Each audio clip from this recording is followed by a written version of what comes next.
So yesterday we really got very deep into this discussion of the desire and pleasure and how they interact with each other. And I don't know if it came out clear, and even if it did, I'm sure a little review wouldn't hurt. No. Um, so these basically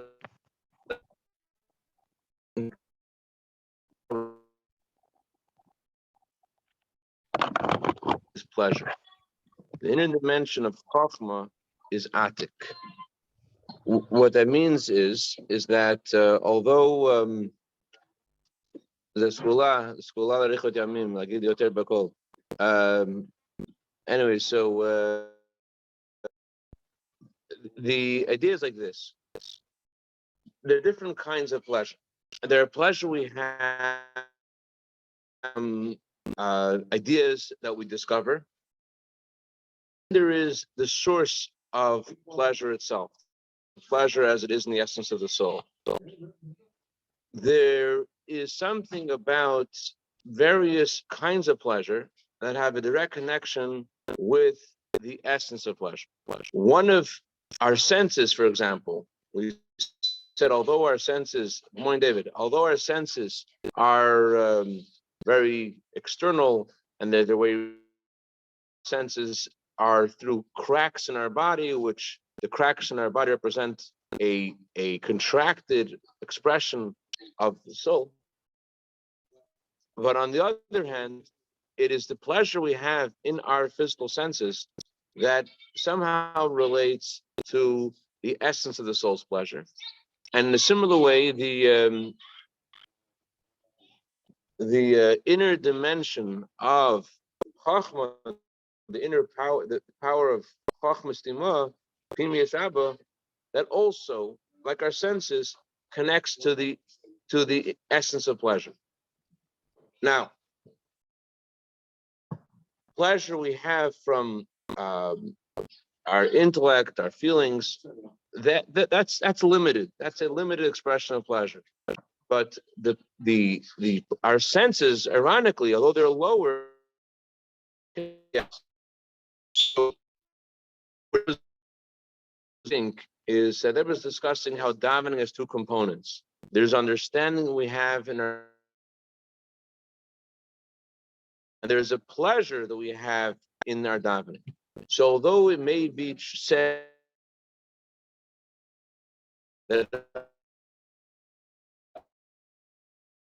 in our connection to Hashem, our pleasure and our connection is aroused by understanding. You learn a chapter of Tanya, and all of a sudden your prayer is more meaningful, the mitzvahs you're doing are more meaningful, and you enjoy what you're doing. But there's something about pleasure itself that is not intrinsically connected to whatever you may be doing. In other words, there's a unique source in the soul for pleasure. Pleasure is not about what you're doing. There's something called the essence of your pleasure, and the essence of Jewish pleasure is in Hashem. And so maybe that you learn the chapter of Tanya to get you there, but what's really going on is not that your understanding is creating that pleasure. Pleasure has its own source in the soul.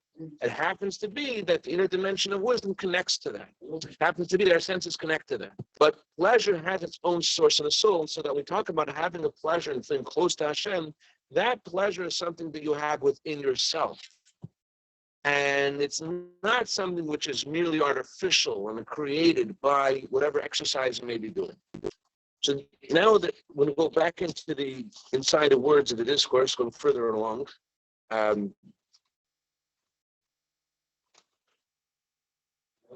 this was all an intro to help us understand the unique contribution of Sara, in contrast to Noach and Chava, who Chava and Noach and Zohar says were unable to fulfill their life's mission in the best way.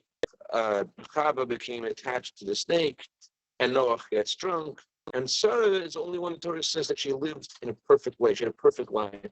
So, what exactly? Let's master. What exactly did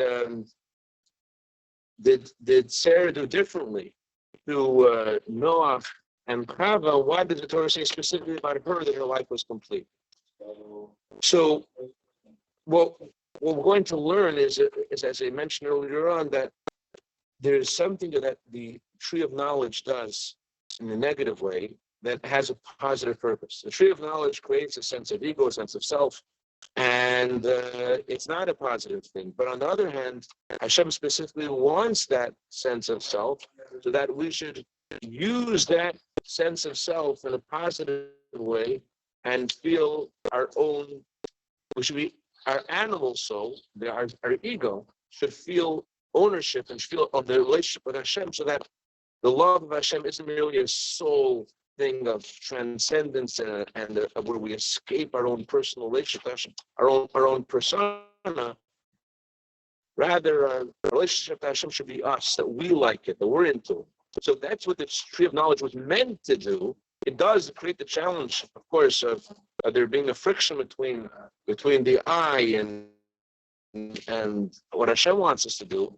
But the goal of this is not that we should lose the I, and there shouldn't be a sense of self anymore. The point is that from this sense of self, as we are, as there should be there's something deeper should be accomplished. Something in our relationship to Hashem should be, we should feel ourselves, we should feel our ego, and that sense of ego and self should be permeated with our love for Hashem. So yes, there's a sense of yeshus, a sense of self, but that sense of self should be animated with with close and real vulnerable feelings for Hashem. This relationship, kind of relationship with the robot. So that's where we are on page 141. 1 second, it was 141. Okay. Just like in our prayers, which prayers represent the entire service of God, as I mentioned earlier, that the altar calls prayer the spine of all of service of God. So just like there has to be a pleasure in our prayers, so too must there be pleasure in every mitzvah we do. Everything must be done with joy and gladness of heart. But there's a condition. The condition is that the joy has to have a sense of humility, a sense of bittul, a sense of devotion. As is known, in order to receive revelation from God, there has to be a sense of bittul specifically. There has to be a sense of self-abnegation. There has to be a sense of devotion. And all it sounds like that pleasure and joy are all about ego and sense of self, and they seem to contradict this idea of abnegation, because someone who is totally abnegated, whatever he does is with a sense of abnegation. But they're saying basically that even your joy has to be done in a sense of devotion to Hashem. But that means like this: being humble doesn't mean that you don't know your virtues.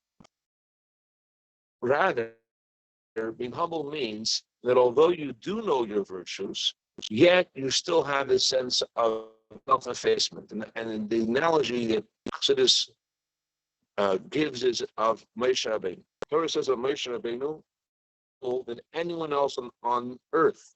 It's not that Moses didn't know, Moshe Rabbeinu didn't know his greatness. Torah, he knew he was the greatest prophet, but he still had this sense of humility, and that's because he felt that if someone else had the same virtues that he has, he'll be greater than him. But it's not that Moshe Rabbeinu doesn't no, he knows. It says about certain Hasidic masters aware of their own grace. Moshe Rabbeinu certainly was aware, but he said, if someone else would have what I have, they would be greater than me.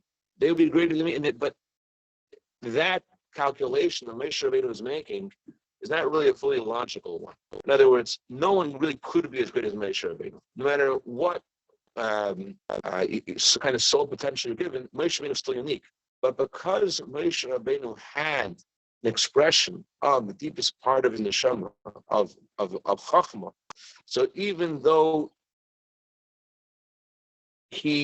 and even though he had such greatness, that soul energy colored, that tinted the way he thought about himself, and so that everything he self-effacement and bittul. And as it says in the Torah, the humble ones gather to serve God with joy.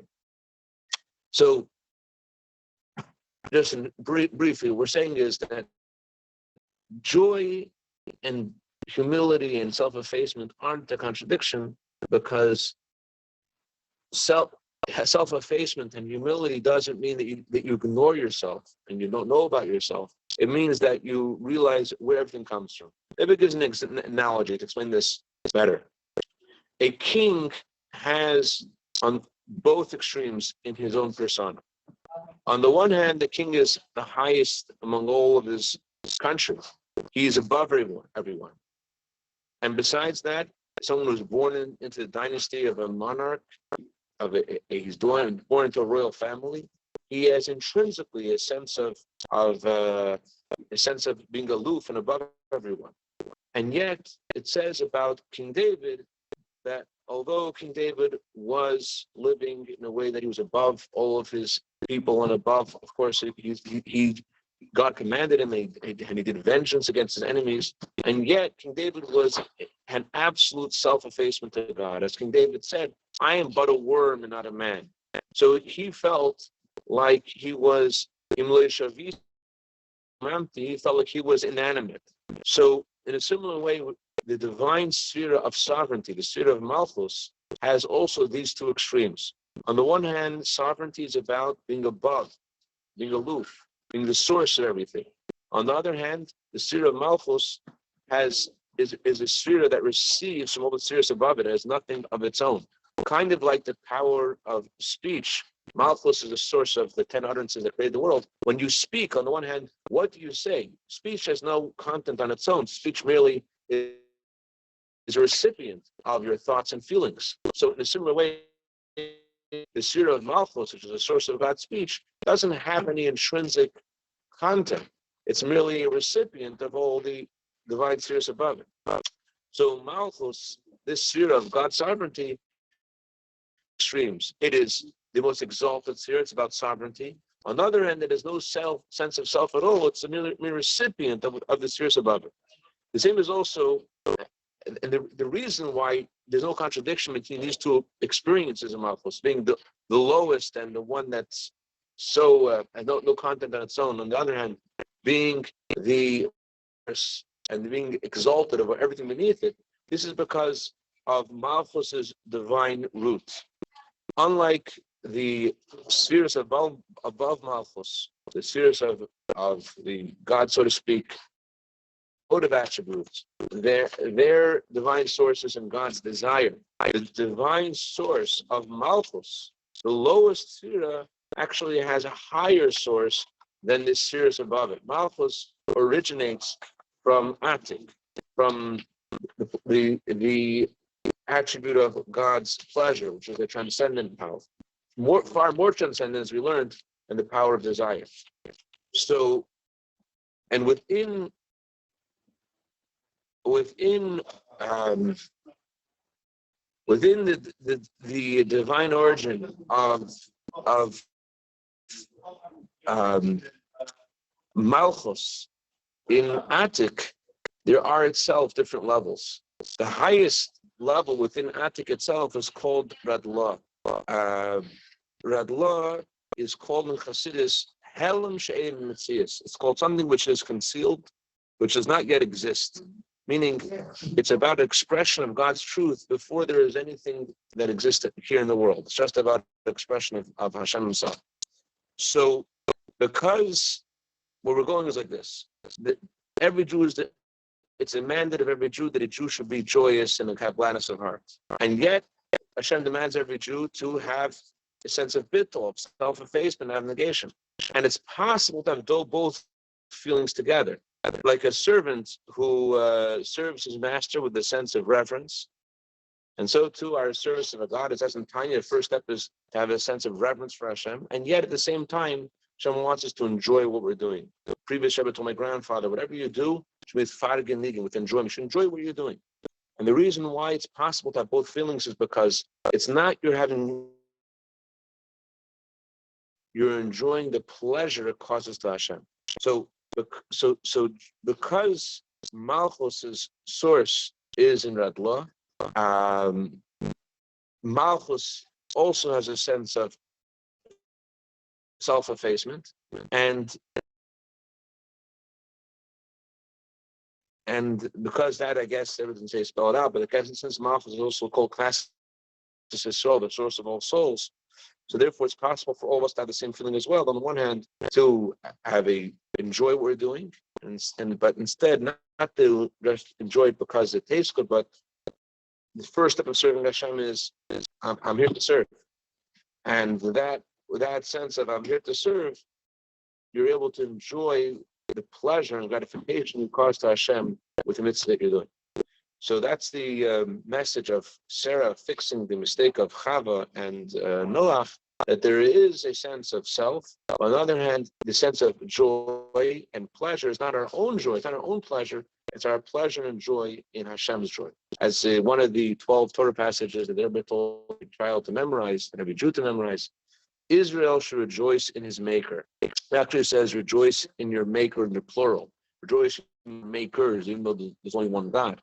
The reason is that, as Rabbi says in chapter 33 in Tanya, the reason is because when we're in a place of impurity, in a place of confusion and fragmentation, that place was created by God. And the greatest joy that God has is specifically the light that's created in darkness. So the Alter says that we should rejoice in God's joy and walk around the world, and we have faith in who we are. The Alter says you should know that there's a greater joy that God has specifically if you're outside of Israel, in your place of dark.